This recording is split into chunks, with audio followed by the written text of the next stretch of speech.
नमस्कार दोस्तों, मैं राघवेंद्र सोलंकी तक्षशिला बुंदेलखंड में एक बार फिर आपका स्वागत करता हूं। आज अपना हिंदी का प्रमुख टॉपिक है समास।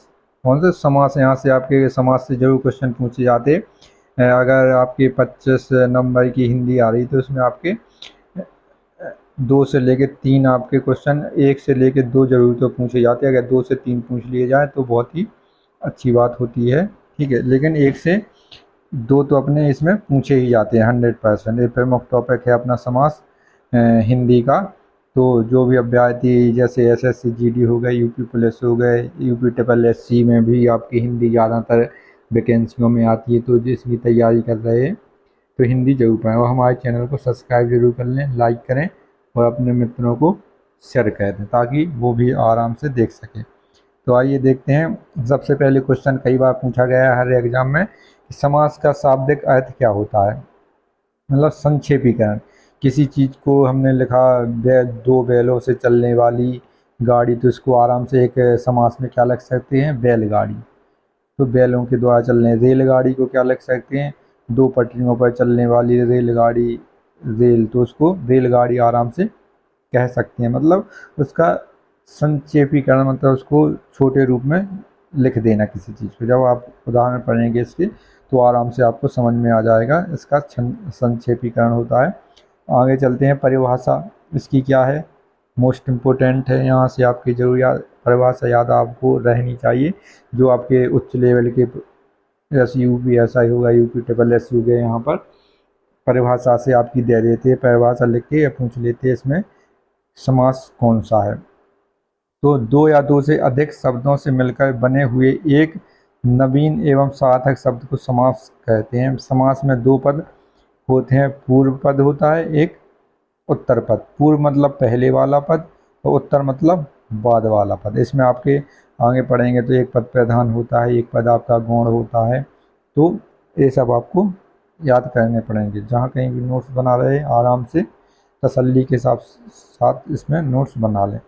सामासिक शब्द या समस्त पद।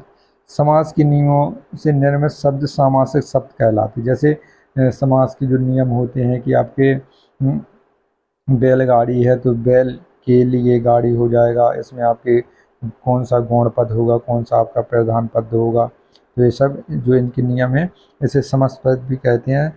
समास होने के बाद विभक्तियों के चिन्ह परसक, जो आपके चिन्ह होते हैं परसक होते हैं, लुप्त हो जाते हैं। जैसे कि राजपुत्र तो राजा का पुत्र। जैसे परसक क्या होते हैं? का लगा हो कहीं पर, से लगा हो कहीं पर, ने लगा हो, तो ये सब समाप्त हो जाते हैं। जैसे इसमें उदाहरण दिया गया है राजा का पुत्र, राजपुत्र दिया गया है, इसको इसमें परसक समाप्त हो। अगर इसको अपन परसक या चिन्ह लगाते हैं इसमें तो राजा का पुत्र हो जाएगा। तो इसमें आपका का परसक इसमें हटा दिया गया है। ये डायरेक्ट क्वेश्चन पूछा गया था कि परसक जो समास हैं इसमें क्या हटाते हैं, तो इसमें परसकों या चिन्हों का लोप हो जाता है। आगे चलते हैं। समास विग्रह क्या है? सामासिक शब्दों के बीच के संबंध को स्पष्ट करना समास विग्रह कहलाता है। जैसे राजा का पुत्र, समास विग्रह। जैसे यहाँ पर लिखा राजपुत्र, तो इसको अपन ने समास विग्रह किया, मतलब इसका विस्तार किया। ये आपका संक्षिप्त रूप लिखा है। समास का शाब्दिक अर्थ क्या है? संक्षेपीकरण। इसके संक्षिप्त रूप लिखा है, इसको जब अपन विस्तार करेंगे समास विग्रह करेंगे तो राजा का पुत्र हो जाएगा। तो यहाँ पर परसक दोबारा आ जाएगा, का हो गया, ने हो गया, से हो गया, द्वारा, ये सब परसक होते हैं। तो आगे चलते हैं, अब देखते हैं कौन कितने समास होते हैं अपने। आगे आ जाते पदों की प्रधानता के आधार पर वर्गीकरण किया गया है। तो इसमें प्रधान खंड, जिस खंड पर अर्थ का मुख्य बल पड़ता है उसे प्रधान खंड कहते हैं। गौण पर गौण खंड, जिस खंड पर अर्थ का बल नहीं पड़ता उसे गौण खंड कहते हैं। ठीक है, आपका हमने पहले बताया प्रधान पद होता है, एक आपका गौण पद होता है। गौण मतलब निम्न वाला, प्रधान मतलब उच्च वाला, मतलब जिस पे सबसे ज़्यादा जोर पड़ता है या जिसका अर्थ सबसे ज़्यादा निकलता है। तो प्रमुख समास पद की प्रधानता, इसमें आपका प्रथम पद गौण है या आपका द्वितीय पद गौण है। देखते हैं इसमें आपके वैसे तो मुख्य रूप से 4 प्रकार के समास होते हैं, लेकिन तत्पुरुष समास में अपने कर्मधारय समास और द्विगु समास आ जाते हैं। इनको अपन विस्तार से पढ़ते हैं। आइए देखते हैं। अवयवी समास अव्ययी भाव समास में क्या होता है, पूर्व पद प्रधान होता है। पूर्व मतलब पहले वाला पद, पहले वाला पद प्रधान होता है और जो दूसरा पद होता है वो गौण होता है या निम्न होता है, उससे ज़्यादा फर्क नहीं पड़ता। तत्पुरुष समास में उत्तर पद प्रधान होता है। उत्तर मतलब बाद वाला पद। जब अपन इसके उदाहरण पढ़ेंगे तो आराम से समझ में आ जाएगा। प्रथम पद को छोड़कर जो दूसरा पद हो जाए या बाद वाला पद हो जाएगा, उत्तर पद प्रधान होता है। कर्मधारय में समास जो तत्पुरुष समास के हिस्से हैं, कर्मधारय और द्विगु, तो कर्मधारय में उत्तर पद प्रधान होगा और द्विगु समास में उत्तर पद प्रधान होगा।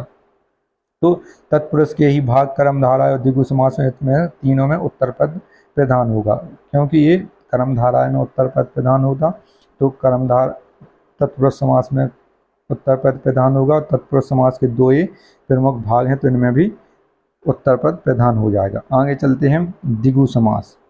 द्विगु समास में दोनों पद प्रधान होते हैं, दोनों पद प्रधान होते हैं। इसमें जब उदाहरण सहित आपको समझाया जाएगा तो विस्तार से आराम से समझ में आ जाएगा। बहुब्रीहि समास में क्या होता है, दोनों पद अप्रधान होते हैं।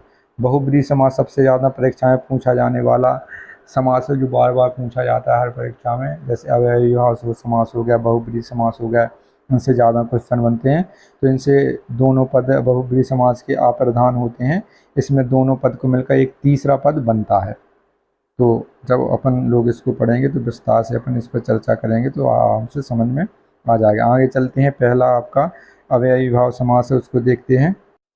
तो आपका पहला समास यहाँ से आ जाता है, कहाँ पर है, ये रहा। अव्ययी भाव समास, जिस समास में पूर्व पद अवयव हो उसे अव्ययी भाव समास कहते हैं। पूर्व मतलब बाद वाला पद, पूर्व मतलब पहले वाला पद प्रधान हो तो उसे क्या कहते हैं, पूर्व मतलब पहले वाला पद क्या हो, अवयव हो। तो आगे देखते हैं, इसमें इस ग्राफ से समझते हैं। तो अव्ययी भाव समास है, इसमें आपका पूर्व पद है ये अवयव होगा, उत्तर पद क्या अप्रधान होगा, और ये आपका प्रधान माना जाएगा। ये आपका जो अवयव होगा ये मुख्य, प्रमुख या मुख्य वाक्य होगा जिसमें पूरा आपका समास बनेगा। और ये अप्रधान होगा, इसको अप्रधान को गौण भी कहते हैं, गौण होगा।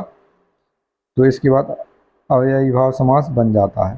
तो इसमें ये कहा गया है कि विशेष टिप्पणी, पहला पद नाम पद, समास में पहला पद अवयव या उपसर्ग ना होकर संज्ञा विशेषण शब्द होता है। हिंदी में ऐसे समासों को प्रयोग बहुत होता है, समासों का प्रयोग बहुत होता है। उदाहरण के लिए क्या है, जैसे समस्त पद, ये आपका पूर्ण रूप दिया गया है, ये अवयव है, ये विग्रह होगा इनका। प्रीति दिन, तो प्रीति प्लस दिन, इसका विग्रह क्या होगा, दिन दिन। प्रीति दिन मतलब रोज, कोई काम डेली हो रहा है, कोई काम रोज हो रहा है, तो दिन दिन, दिनों दिन एक काम चलता रहता है, तो अपना अव्ययी भाव समास हो जाएगा। इसमें अवयव क्या है, प्रीति, ठीक है, प्रीति मतलब रोज, तो इसके आधार पर बनेगा। दिन तो अपने लगाई हैं, तो प्रीति दिन मतलब दिन दिन मतलब रोज काम हो रहा है। अगला है यथाशक्ति। यथाशक्ति, यथा क्या है, शक्ति के अनुसार, जितनी आपके पास सामर्थ्य होगी उसी के हिसाब से आप अपनी तैयारी करेंगे। जैसे आपकी जितनी अपन को पता है कि हमारी क्षमता कितनी है, तो हम उस हिसाब से तैयारी करेंगे। यूपीएससी की, यूपी ट्रिपल एससी की जितनी आपकी क्षमता है, एसएससी जीडी की, कुछ भी तैयारी करें, सबसे ज़्यादा अपन अपने मन में जो अंतरात्मा निकलती है उसी से पता चल जाता है कि अपनी क्षमता कितनी है। तो यथाशक्ति मतलब यथा प्रमुख अवयव है और ये प्रमुख मुख्य वाक्य को प्रभावित कर रहा है। तो यथाशक्ति के अनुसार हो जाएगा कि जितनी आप में सामर्थ्य शक्ति है उसके अनुसार ही काम करें। तो आमरण, मरण मतलब मरण तक, जब तक आपकी मृत्यु ना हो जाएगी तो मरण तक हो जाएगा। अनुरूप, अनु प्लस रूप, रूप के योग, अनुरूप, अनु से क्या बना, अनुरूप, मतलब जो रूप के योग है, जो रूप के अनुसार चलता है तो उसे अनुरूप कहते हैं। यथाक्रम, यथाक्रम मतलब क्रम के अनुसार।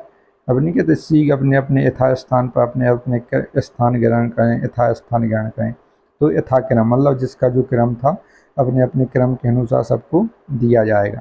भरपेट, भर प्लस पेट, भर यहाँ पर अवयव है लेकिन ये प्रधान वाक्य, ये आपका पूर्व है, ये आपका उत्तर मतलब बाद वाला है। तो यहाँ पर पेट भर हो जाएगा। मतलब पेट भर के कोई चीज़ खा ली, भर पेट, पेट भर गया, तो इसमें ये हो जाएगा। और आगे चलते हैं। इसके बाद अगला कौन सा आ जाता है अपना, अगला है अपना कर्मधारय समास। ये कर्मधारय समास को अब बाद में पढ़ाएंगे, क्योंकि इसमें क्या है कि इसमें अपन को अभी वो वाला पढ़ना है। इसमें आज अपन लोग यहीं तक ही रहने देते हैं इसको, अव्ययी भाव समास तक, क्योंकि इसके बाद अपन उत्तर तत्पुरुष समास पढ़ेंगे। तत्पुरुष समास, फिर तत्पुरुष के दो भाग हैं आपके, कर्मधारय समास और खा में आपके द्विगु समास। इनको विस्तार से पढ़ेंगे। तो अपना कल तत्पुरुष समास, इसमें जितने भी समास आते हैं उदाहरण सहित, जो बार बार परीक्षाएं पूछे गए, वो करेंगे। आज के लिए इतना ही। तो जो भी अध्याय तीनों हमारे चैनल सब्सक्राइब नहीं किया उसे सब्सक्राइब कर लें, अपने मित्रों को शेयर कर दें, लाइक इसको वीडियो को ज़रूर कर दें। जय हिंद साथियों।